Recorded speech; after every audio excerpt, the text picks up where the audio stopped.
This is a question regarding compassion. You've always mentioned that the example that you always give, that when we talk about compassion, is always the love of a mother to a child, for example. So how can we actually think about compassion that is not out of attachment? For example, you can, in all spiritual tradition and in the world, we always say that motherly love is the... You can't. At our level, you cannot have compassion without attachment. But, by starting at that, you can reach compassion without attachment. Because why? We need a starting point. And we can't start at a level of a bodhisattva or a Buddha who has no attachment, because we obviously do. So at this level, to have compassion without attachment is impossible. You have compassion with attachment, but it's better than attachment without compassion. So with compassion, with some attachment, and doing meditations, understanding and study, and rehabituating ourselves, we can shift our compassion with attachment.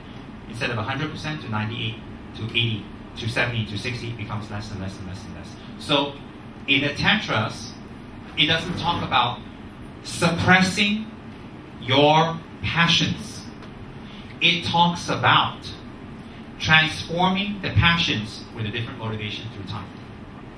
That's why Tantra is very effective for modern people today, where actually suppressing or stopping something is almost near impossible due to a lot of distractions and what's going on in the world.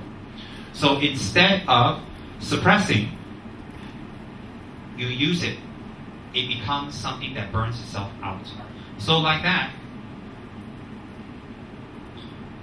right now at our level, to have compassion without attachment, impossible. So we have compassion with attachment, and we gradually change it. Gradually. We work with it. And we be easy with ourselves. You understand? So at this level, impossible. Okay, and further to that is, for example, when we talk about compassion, right, it has been, for example, for people like me, we're not realize or study a lot about compassion. What we can see daily is just like motherly love and all this. And most of the time when people they are kind to others, it's because some is because of responsibility, for example, families and children and all this. And some is because of you have expectation that they will help you back. So when we talk about compassion, I mean not at the high level, the actual one, how do we actually develop compassion, and what it actually is on the very basic level that we can practice? That we can see on the basic level? Yeah, like how is it? Rudy helping his brother is a basic level of compassion. Very basic. Okay. Because like sometimes I get confused, because sometimes when you talk about compassion, it's like motherly love, that kind of thing. It's when I think about it, most of the time it's because of the attachment of the mother to the child. That one way that we can't actually develop compassion in that way, because it's attachment. And what actually made me think was what actually compassion is that we can develop from this level so that we can achieve that level. Okay. At our level, it is not possible to develop unaffected, unattached compassion. That is confirmed. A mother takes care of its child due to its attachment to it, maybe because the child, in the case of royalty, if the child is a male, it's some kind of heir, she gets some kind of prestige, like in ancient China. So her position in the court is secure. In an ordinary situation, maybe the mother had a child because she doesn't want to be lonely, or maybe she had a child because she's supposed to, society said so, and she takes care of it because no one else will take care of her. There are many, many reasons. What you're saying is her actual reason for taking care of the child, her actual reason taking care of the child is not really purely 100% compassion or pure. Okay.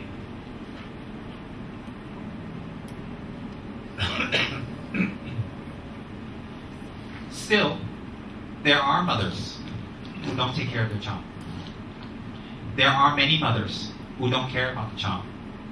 There are many mothers who don't actually watch their child or care what's going on. They're more interested in themselves. So compared to this person, they're still more better. Okay, that's one. Second thing is, when we think about what our mother has done for us, when we think about it, whether the mother gave us food, shelter, education, and care because we are an heir, or because we are her responsibility, or because she's forced to. It doesn't matter. The fact is that she gave us food. She gave us care. She gave us shelter. She gave us education. She gave that to us. Whatever her reasons for doing that, she still gave that to us. Because she gave that to us, we have a human body that has the potential to be a Buddha, to practice to become a fully enlightened Buddha. This potential came from this person. Although this person's compassion is not pure, still we get some benefit from it. So when we do our practices and we become more and more and more and more attained, right? Thinking about how this came about, that act that we can become attained, that level that we have reached, came from many different sources, came from many different people. Although their compassion is not pure, it is still very helpful to us. So because it's helpful to us and we were able to reach, maybe we're a business person, maybe we had a good life, maybe we became a star, maybe we became a Buddha, because of their help we were able to attain that. From their side, whatever their motivation was, doesn't matter. From our side, we need to remember. From our side, when we remember their kindness, when we remember, it should stir emotions and it should stir the mind that wishes to repay the kindness back. So whether the mother is actually compassionately taking care of us or self-motivated to take care of us, she still took care of us. Therefore, she is better than many people in the world who not even out of responsibility would take care of us. Our school teacher didn't really take care of us. Our friends really didn't take care of us. And all these other people we met didn't really take care of us. So they're even worse than her. So it's very difficult to think about repaying people's kindness when we think about ordinary people that we meet off the street. But for our mother, it's easier to think about her compassion. Why? Whatever her motivation, she still helped us.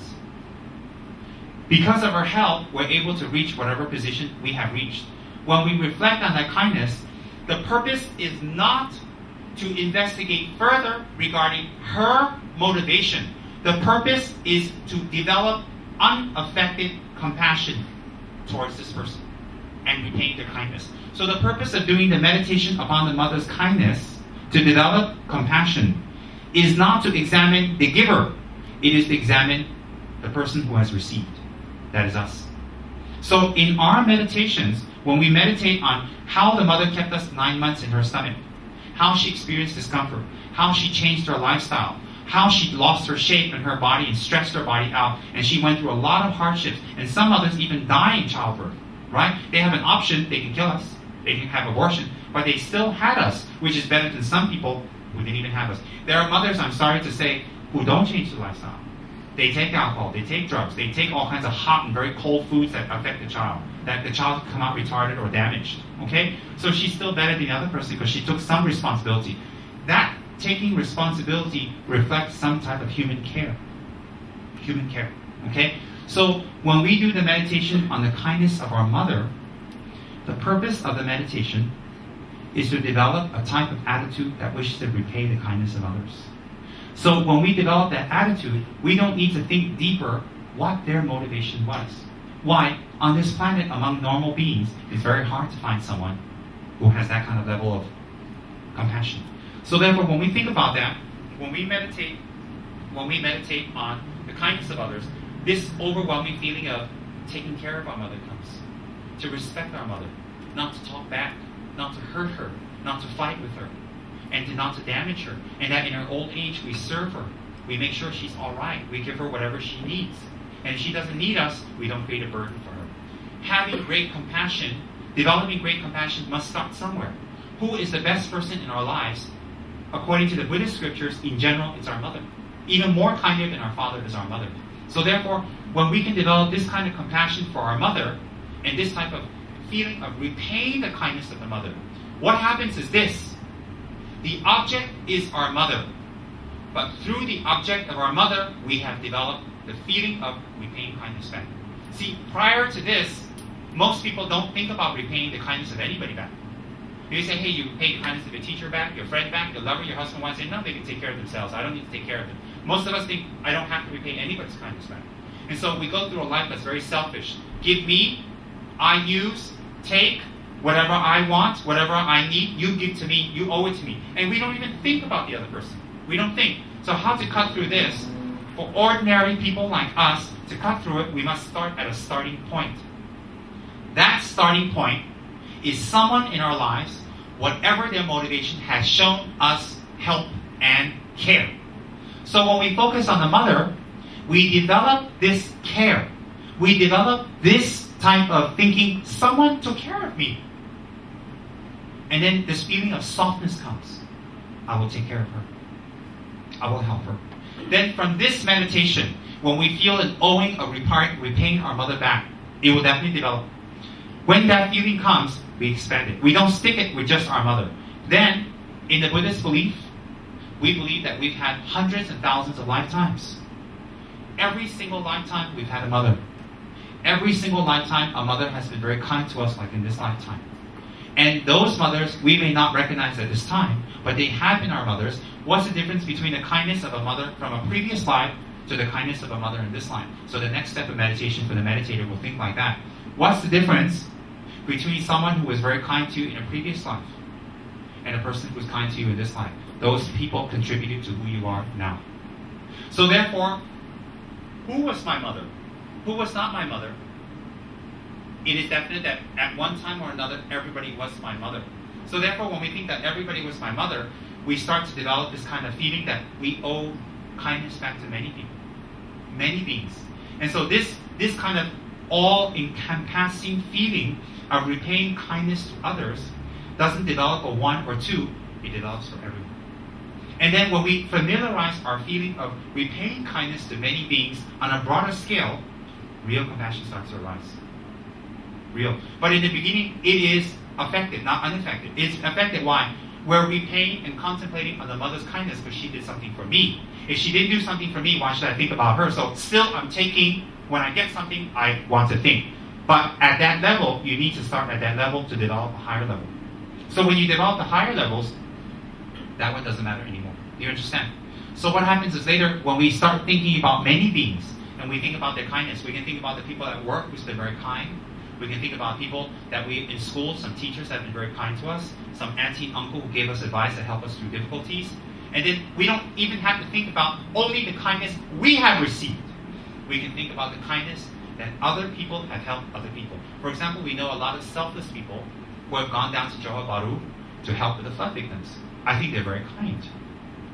See, then we develop a type of mind that kindness is not dependent only on receiving it ourselves, but the fact that people can show kindness to others, we start opening our mind to them.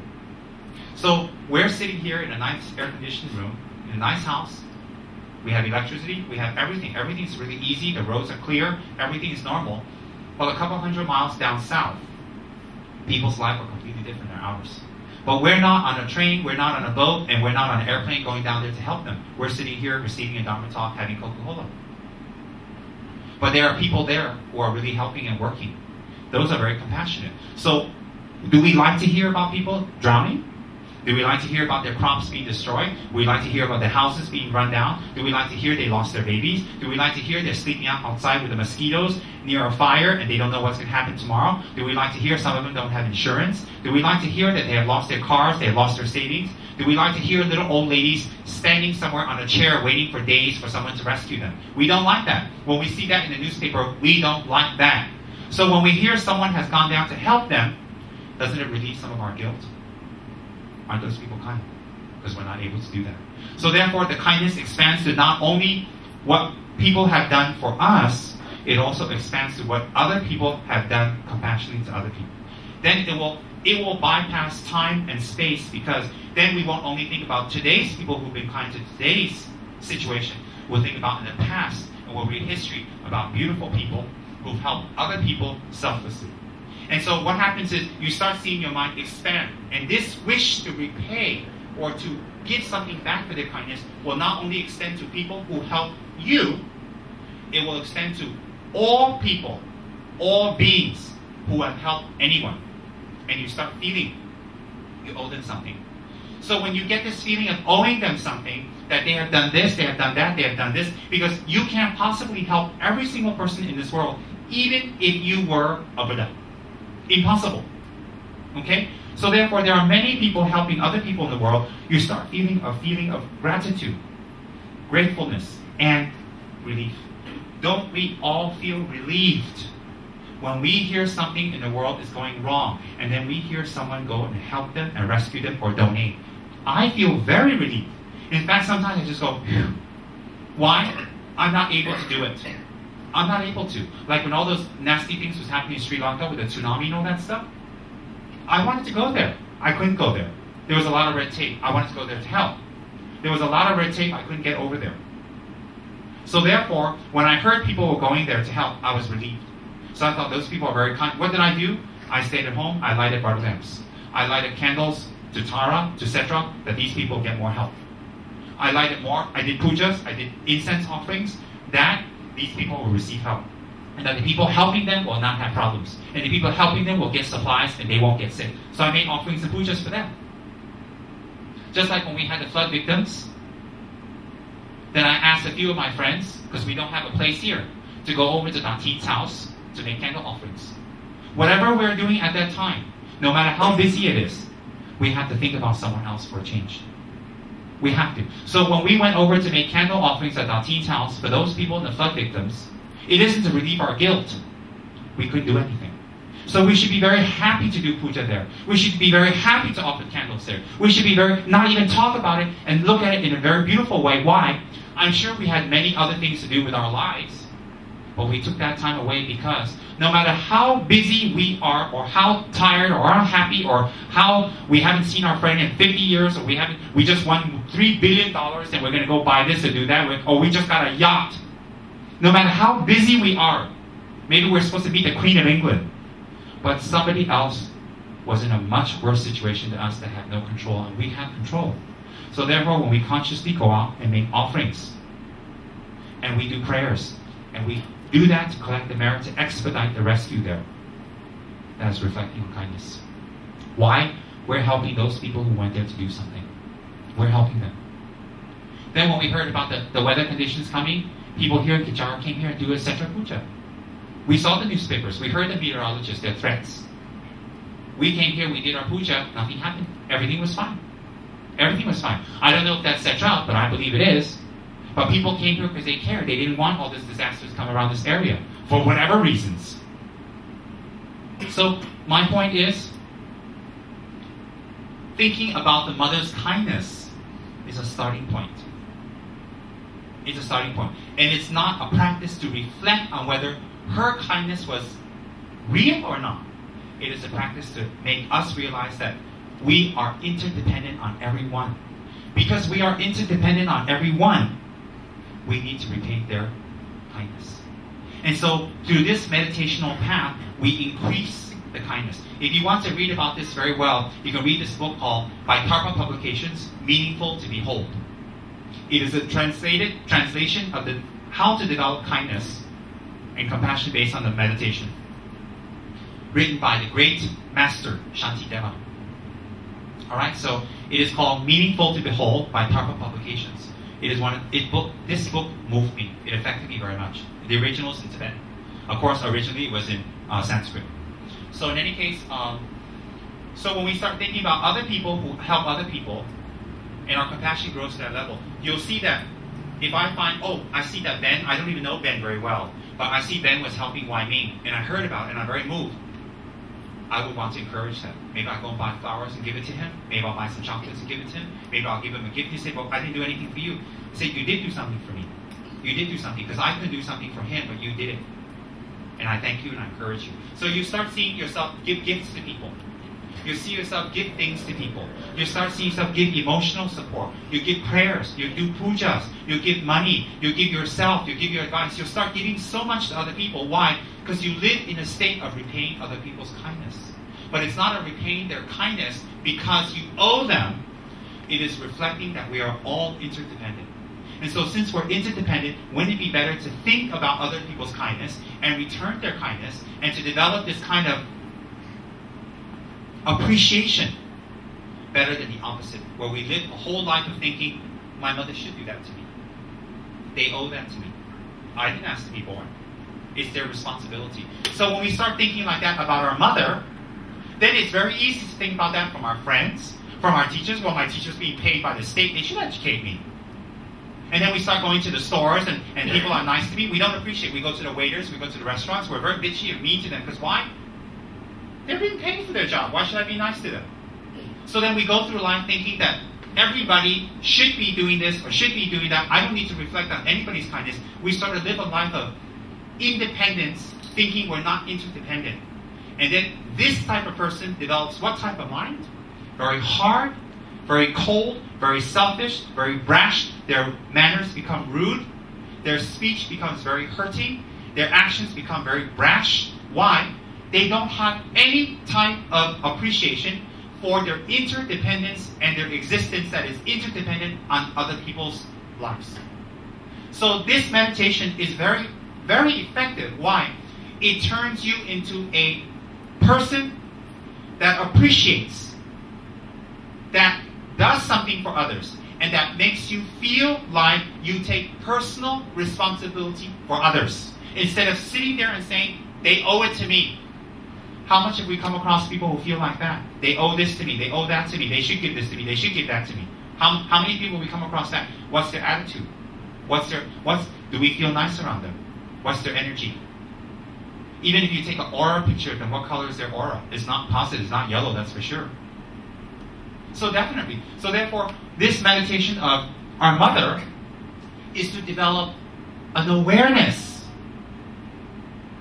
that we are totally interdependent and dependent on others for our very survival and life.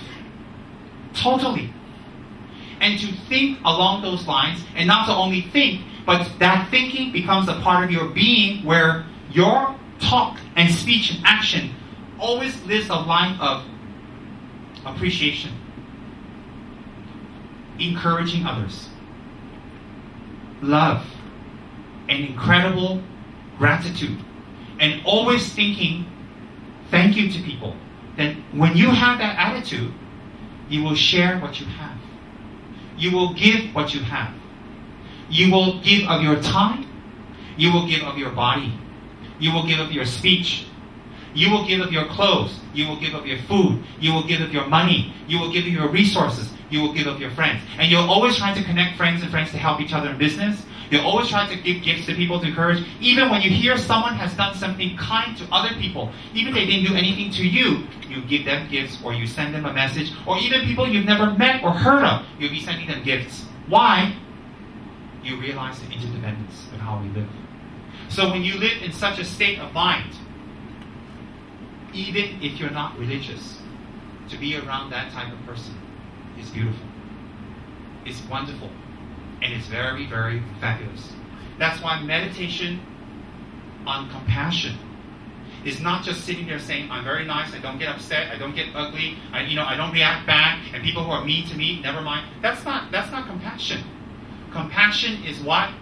Compassion is realizing the interdependence of our existence, and that we should take responsibility to encourage positive actions, and that we should give of ourselves.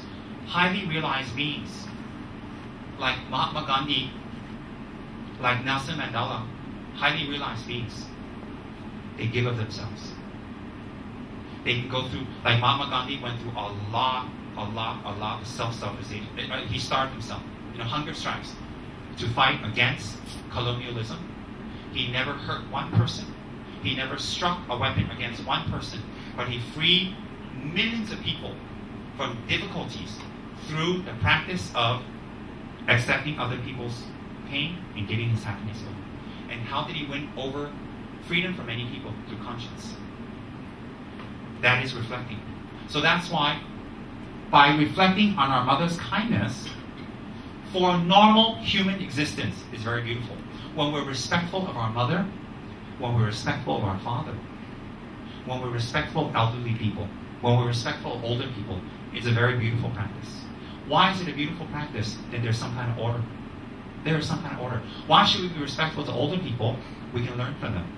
We can learn. And we should respect the difficulties that they went through their whole life. If we respect their difficulties, people will respect our difficulties. If people respect our difficulties, then our interdependent relationship becomes easier. We can't go through life saying, they owe this to me, they give this to me, they give this to me, they give that to me, and that's all. What kind of person do we become? But if we have a feeling of, I wish to repay other people's kindness, I wish to give back their kindness, I promise you, your stinginess and miserliness will melt. Will totally melt. Your emotional trauma, such as you feel pain, holding on to pain, will melt. I promise you. Your anger or your ability to hold anger will melt. And when you see another person, even though they've harmed you, hurt you, you will not think about what they did to you. You will think about the karma that will come back to them, and you will do everything you can to help them. You won't even think about what they've done to you. You will think what will happen to them, and you're more concerned about them than yourself. If you develop that type of mind, no unhappiness will come your way. You will never run out of money. You will never run out of resources. The whole world will be there to help you and assist you. Mahatma Gandhi, the Dalai Lama, all these people, Mother Teresa, they never starved, they never went hungry, they never was in want of money. Why? Why? Because they developed this type of mind of repaying other people's kindness. That is a much more beautiful way of living our life. Even if we don't believe in the next life, at this moment, that's okay. But living a life of taking responsibility for other people is much more beautiful. So we shouldn't think of just our brother, just our father or our sister, or always what we've done. There are people who take care of hundreds and hundreds and thousands of people, and those people don't even come and say thank you to them, but it doesn't stop them from helping. So our little help to one person, or two people, or three people, or four people, five people, is very insignificant. Why? It is believed in the Buddhist text, and let me make this clear. It is believed in the Buddhist text, people in this life that we help and give and take, help and give and assist, yet there's no result and they drain us, are people we've damaged in a previous life. We owe them.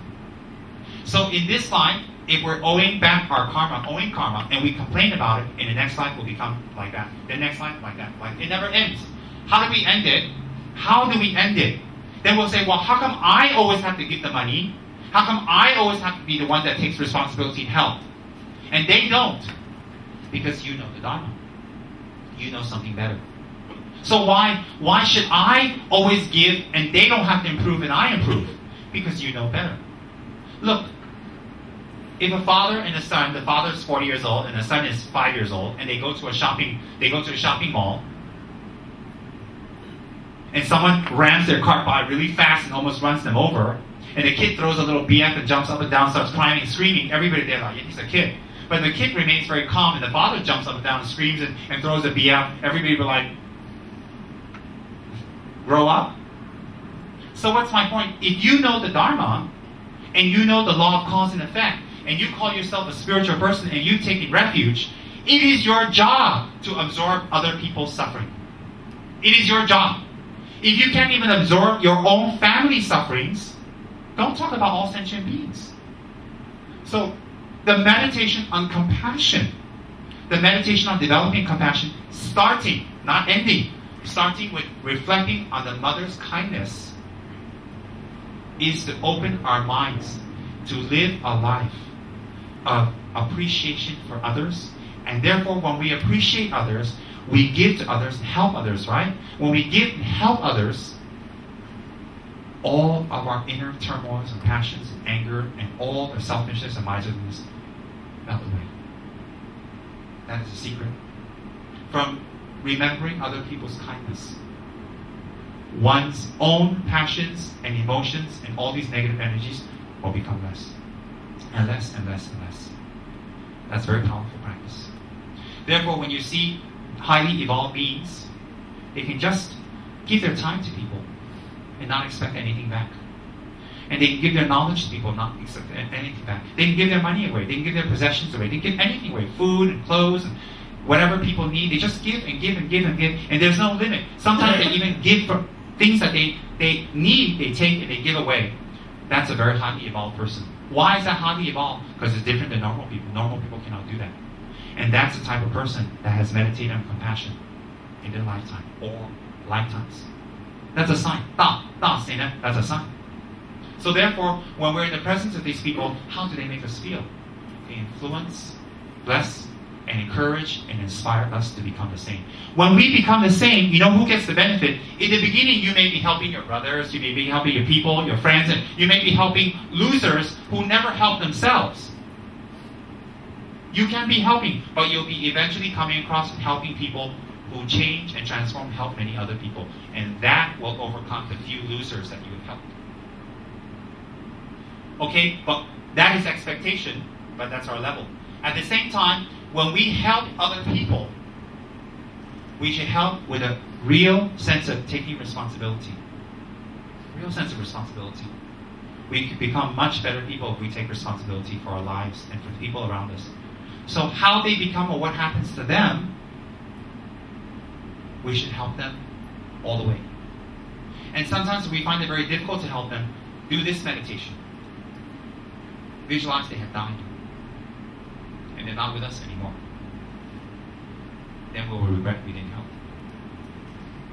And when we help, it's very important to always think. And don't talk, and don't advertise, and don't let people know what you have done. I'll tell you why. When we do that, we can become habituated, and the whole point of helping is lost. Then no one appreciates why. All they hear is how much they've been helped. And they think, why are you helping me? Because you want to look like a saint? Very, very important. So this meditation is extremely powerful for developing compassion that wishes to liberate others with no sense of loss, and to give with no sense of loss, to share with no sense of loss, and to give what you have with no sense of loss. By giving with no sense of loss, you will create the karma to receive more and more and more. It will never stop. That is a guarantee. So even if we give with that kind of knowledge, it's still attachment, but it's different levels. So therefore, what's very important is the meditation on compassion is another method. It's another powerful method for us to cut through our selfish, self-centered emotions, which is the cause of all of our pain. Which is the cause. When we look at people who give, why do we look at people who give? People who give easily, it's very easy to see their heart. See, if you go deeper, we have to look inside their heart. It's very hard to see inside their heart. But we can see outside when they're always giving. And we can observe these people. They give to even people that don't do anything for them. They can even give to people they don't even know. They can even give to people they have no idea who they are. And they give to these people without any expectation. Nothing. And all they want to know is if they're happy. Why? Because these type of people encourage the growth of compassion. And they have developed compassion. So you can check like that. People who are very miserly, and people who are very stingy, and people who are not able to give, is a very gross, G-R-O-S-S, indication of the level of their meditation. It means they're not at any level.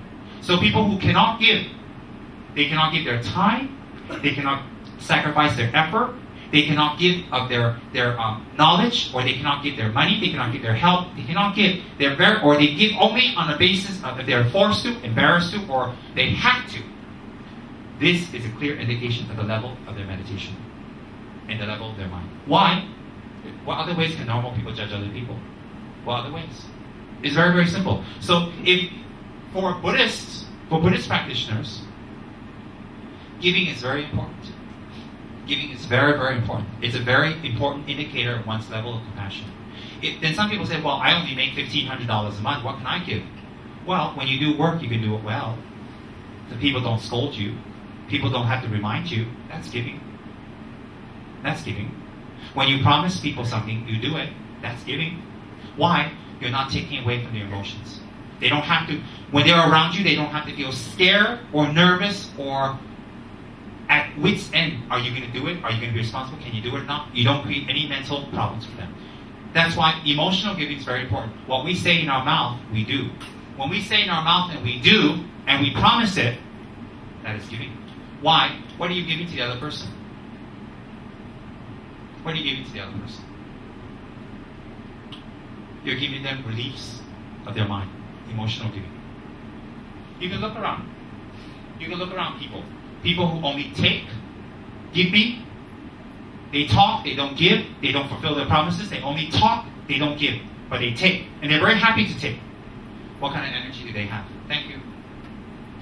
What kind of energy do they have? And then people who always give, how do you feel around them? People who don't give, when you go out with them, you feel you're going to be shortchanged. You feel a little nervous. You feel you're going to be cheated. You feel very worried. Very uncomfortable feeling. Very uncomfortable. And then when you go for discussions with them, they promise, I'll do this, I'll do this. They talk, but they don't fulfill. How do you feel? That's not giving. Hey, I'm going to sweep out the center once a week, and then they don't do it.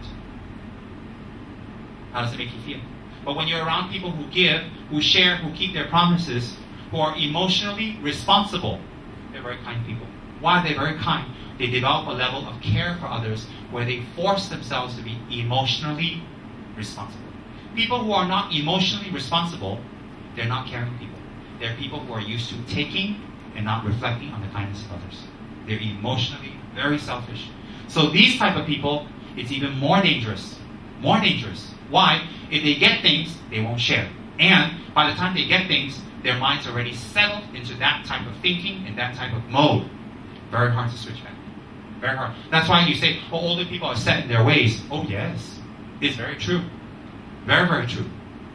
And to always wait for others to pay, wait for others to do, wait for others to clean, and you don't do, you expect them to do, and you just wait and wait and wait, is a sign of a person whose mind is extremely irresponsible, meaning what? They don't take responsibility for others, they don't reflect on the kindness of others, and they don't reflect on interdependence.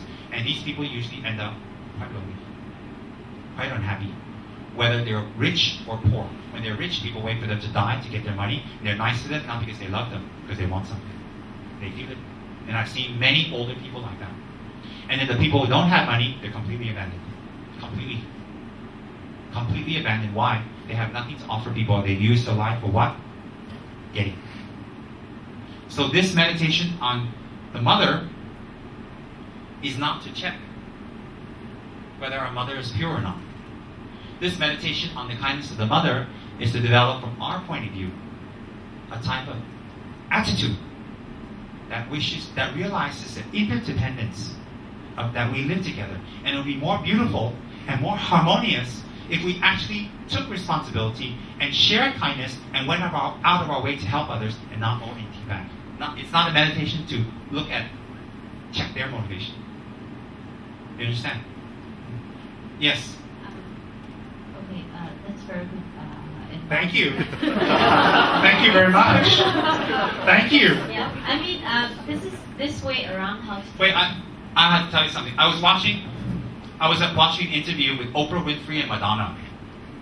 And it was one of my favorites because I was watching this, and anyway, you know Madonna's a goddess, and Oprah's not bad either. In any case, Madonna had come on the show before, and she was quite obnoxious, and she was quite loud, and she was quite boisterous, and she was like, you know, give it to me, you know, I deserve this, the world owes me this, and I made it because of my hard work, I don't owe anybody anything, and you know, middle finger the whole world. That was her attitude. And so this time when she came on the show, she was very Kabbalistic, she was very spiritual, she was very calm, she had found herself, and she was very in tune and at peace, and she wasn't aggressive, and even negative things said to her, she wasn't hostile, she wasn't mean, she wasn't rude. She just took it very well. And she was very much a lady. She was very calm. She was very mature. And so Oprah was saying to her, you know, Madonna, you're very different. You're very different these days. You're not like before. And Madonna was sitting there like this. She loved it. She was sitting there like this. And then Oprah was going on and on. Oprah saying, you know, you're very different before. You're not as hostile. You're much calmer. And you seem to have taken life in a stride. You seem to accept things. And it's so much more easier to interview you and to be with you now. And it's actually a pleasure. I actually look forward to it now. And Madonna was like waiting for it to finish. And when she finished, Madonna was drinking all this in. And she turned around, blinked at her, and went like this. Thank you. And I was like, oh gosh, she didn't change. It was so funny because she was just drinking it all in. And she was like, you know, tell me more. I want to hear more. And even the way she pronounced thank you, I will never forget. It was with every teeth, every fiber of her tongue. She just went like this, and she blinked at her at Oprah. She went, "Thank you." And I thought, oh, I'll never forget that. Never. The next time people compliment me, I'll just sit there and wait for them to finish. Of course, I won't rush them. And then when they're done, I'll make sure they hear me say, "Thank you." You get what I mean? Yeah. Okay. Yeah. You're a thug. You're a reincarnation of some thug. Okay. Reason why I asked the question is, one is to think about compassion. Another way is to think about how to get less attached. Because a lot of people, when you talk to them about compassion, right, they only relate to the superficial level, and then they'll say, "Oh, yeah, I'm very compassionate because I take a good care of my children and all this," but it's because of deep attachment. But of course, we are also not at that level. So how can we help these people to suffer less because of their attachment? Showing them a good example. Showing them a good example from your practice. Showing them a good example from your practice. Showing them that you've transformed. You know what's the best way to transform people around you? Is you change. And your change is not advertised. You're not blowing a horn. You're not wearing a t-shirt. "Look, I'm spiritual now. Aren't I fabulous? I'm more calmer. Recognize me." So you don't go to them, "Thank you." Okay? So my point is, if you want people around you, and I'm sure you're talking about people around you, then you need to have very strong transformation in you. Then you'll wake them up. If you don't transform and you just simply talk, your girlfriend, your boyfriend, your mother, your father, all of them go, "Yeah, whatever." Why? They're going to look at you. They're going to look at you. So people say, "How do I bring my girlfriend to Dharma? How do I bring my boyfriend to Dharma? How do I bring my friend to Dharma?" How? The answer is very simple. Bring yourself to Dharma. Once you bring yourself to Dharma, they will transform. Definitely.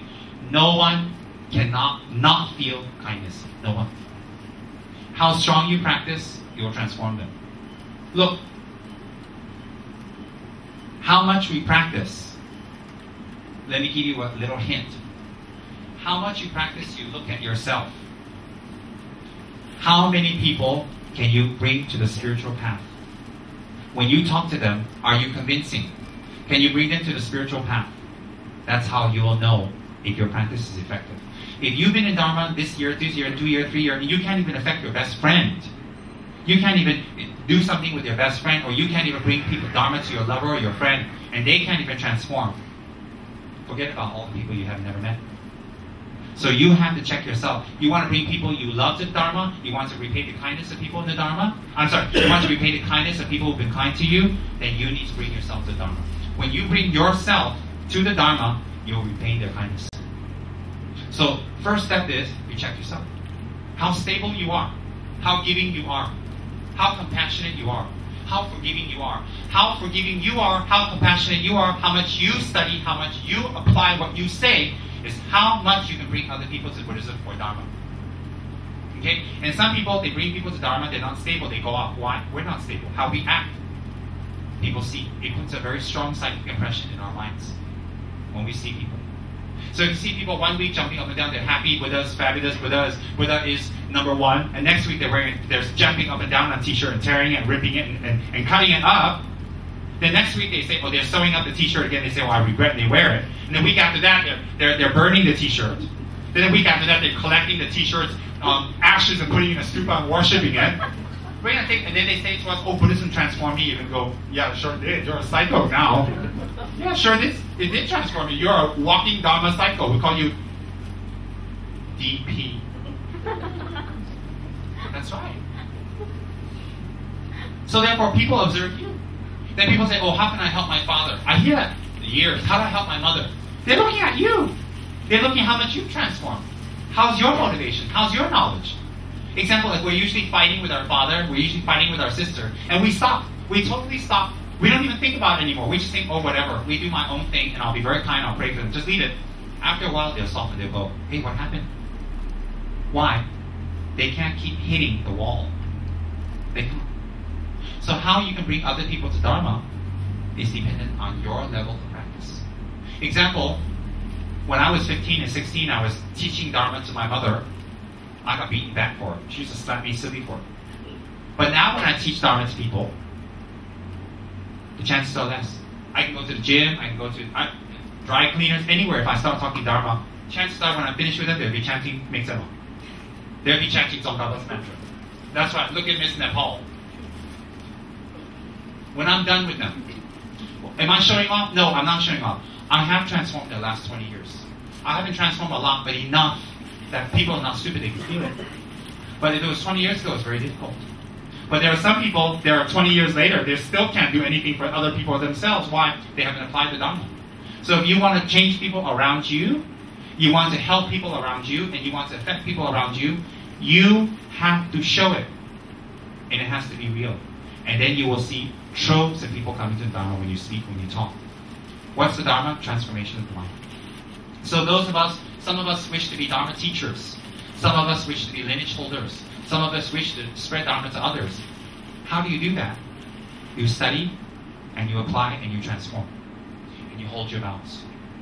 When you do that, you build up a nucleus energy that will explode into benefiting others. You have to do it yourself. That's why I tell people, keep their commitments. Do their tso.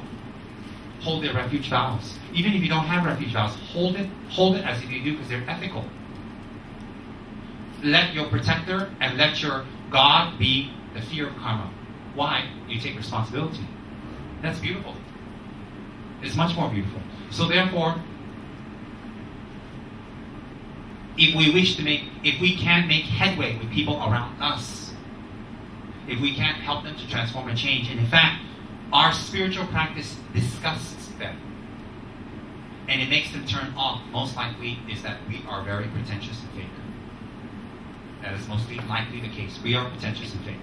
So if you hear people say, oh, I've been living with my girlfriend, I've been living with my boyfriend 5 years, they hate it, they don't like this, they don't like that, most likely it's because you're not transforming. So they're not stupid. They're so close with you, they sleep with you, they eat with you, they drive around with you, they live with you, so they can see you haven't changed. So what you're talking about, they just go, yeah, whatever. They're having compassion on you to just let you talk. Think about it. So it starts where here. How do we start? Hold our vows. When we talk, whatever we say, we mean it. We don't burden emotionally other people. We don't emotionally burden other people. Meaning, how do we emotionally burden other people? By always making them repeat and force and remind us. And we always say the nasty mantra, I forgot. You know, the mantra, I forgot, is worse than I hate you. I hate you, say bye-bye, see you later. If you say, I forgot, you're seeking forgiveness. They forgive you, then you say it again, I forgot. Then they forgive you again, I forgot. How many times do you want them to forgive you? After a while, they're going to beat you up. So it's a very bad mantra. If you want to chase people away, chase away patrons, chase away friends, make people pissed off, make people hate you, and make people not like you, you tell them, I forgot. I don't remember. Or you completely have no sense about it. You chase everybody away. That's a very powerful mantra. It's the best way to create enemies. It's the best way to destroy yourself. Very best. So if you want to chase away friends and enemies and all that, you just tell them, I forgot. You know, go work for somebody you hate. Whatever they tell you to do, you say, okay, later, you didn't do it, I forgot. They say, see you later, fired. They'll pay you to go. So you think about it. To be emotionally selfish is to always have people remind you, you forget, you never push yourself, and you never take responsibility for things. That is emotional selfishness. If you're emotionally selfish, most likely you'll be physically selfish. If you're physically selfish, most likely it's very hard for you to accomplish work or what you want to do or what you want to accomplish. Why?